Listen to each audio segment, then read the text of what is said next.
Good morning and welcome back. You're now on the Entrepreneur Spotlight. I'm Tendo Chimelu, and today we'll be shining the spotlight on the world of filmmaking. Now, cinematography is more than just capturing images on screen. It's about telling stories through light, movement, and perspective.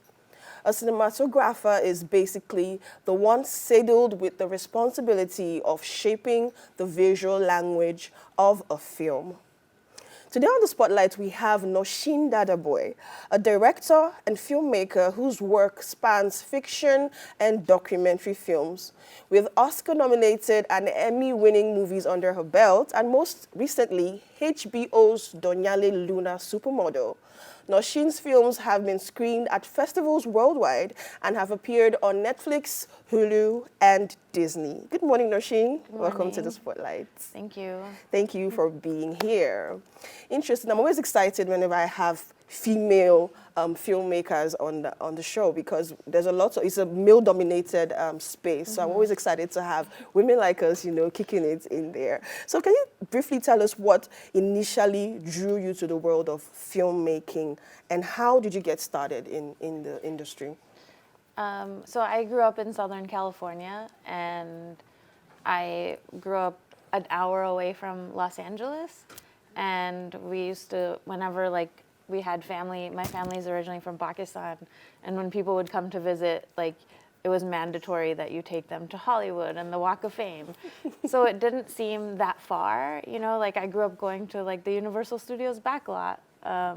So yeah, Hollywood didn't seem that far, and I think at that time, I didn't know it was a male-dominated industry. I didn't know it was a very white industry, and I was just like, maybe this is possible. And yeah, I just grew up loving movies and thought that's what I wanted to do. And my parents were not excited about it. They wanted me to become a doctor. A doctor. They're like, why did we move to America so you could become a poor filmmaker? But I was always interested in visual storytelling. I grew up reading comic books, and I wanted to tell stories through images, and that's why I gravitated towards cinematography rather than directing. And yeah, I'm really happy with my work. Interesting. So you can say proximity played a major role in your journey to the filmmaking industry. Definitely. Yeah. You mentioned something about comics. So let me ask you, are you Team Marvel or Team DC? Oh, that's such a hard question. You have to pick one. I would say I'm still Team DC. I love Batman. No, yeah, I'm Team Marvel. No. I got into comics because of Batman. So. All right. Interesting. So let me take you to my next question now. Can you walk us through your process when preparing for a new project? What's the first thing you do when you read a script, and how do you choose your subject? What are the themes and genres that resonate with and inspire you? Well, I think in terms of how I choose subjects, it depends on, a lot of my work is focused on social issues, and you kind of things snowball. So it's you do one social issue thing, and then somebody's like, this is what you do, and then they call you to do the next one. But I love Batman. I would love to shoot a superhero movie. I love sci-fi. So I'm excited. I think especially when you're in the camera department, just the possibility of different ways to light something makes it exciting. Even if maybe, I hate watching horror films, but I love shooting them. Interesting. Wow. So what's the one thing most people don't realize about the work of a cinematographer? And what has been your most challenging shoot to date? Well, I think your intro summed up a lot of, I think, what people don't realize is that we're a really, not just me, but all department heads are such an integral part of the creative process. And I think a lot of the public is just a director, and then they think that everything came from that person, which of course they are the guiding force behind what the film looks like overall, but it is such a collaboration between so many different people. So I think just the fact that people will ask well, the director just tells you what to do, and it's like, no, we work together and figure it out. Yeah, like we say here in the studio, it takes a village to shoot a film. Yeah, exactly. Yeah, so this next question is from one of our American viewers at Razor Rome on Instagram. And he's asking, as an Asian American filmmaker, how do you feel about the current cultural and political moment in America with, the Republicans back in power? How does it feel? Does it feel threatening or accommodating?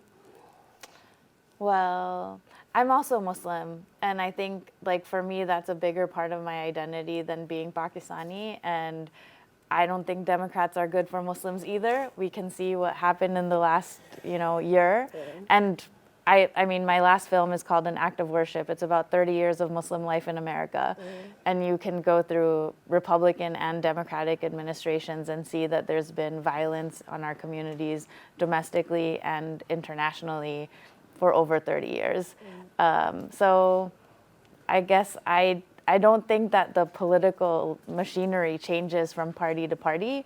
I think it's part of American imperialism, and yeah, I'm gonna leave it at that.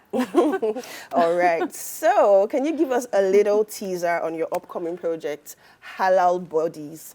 And a little birdie also told us that you will be leading a 4-day workshop for Zuma Film Festival next week. Can you tell us more about that? That actually passed. Oh, it already happened. So Oh. I led a 4-day workshop in Abuja this past week with young cinematographers, and today I'm actually headed to Lagos, where I'm going to be teaching 3 different workshops to different groups of filmmakers. Throughout the week, and it's been really wonderful to learn more about the Nigerian film industry and, like, spend time with these young filmmakers here. Yeah, sorry to cut in. What do you think about the Nigerian film industry? I feel so like I have barely scratched the tip of the iceberg. I saw a film at the Beat the Arts Film Festival yesterday. I'm going to hopefully be able to, see some more work in Lagos, and I'm excited just to learn more about it. And to go back to your question, Halal Bodies is a short animated film. It's an animated documentary, and it's about how Muslim American kids learn about sex if nobody talks about it at home. So yeah, it's pretty funny. Educational as well. Yeah. Thank you so much, Nausheen, for being on the spotlight. Oh, one more thing. I mean, I feel like I'm superstar material, so can I be in your next movie? I wish that those were my decisions to make. That's where Right. the director calls the shots. All right, just teasing. But we'll talk about that after the show. All right. Thank you so much for being on the spotlight. It was great having you here and having Thank this you. conversation. I hope to see more of you on subsequent episodes. Thank you so much. Thank you.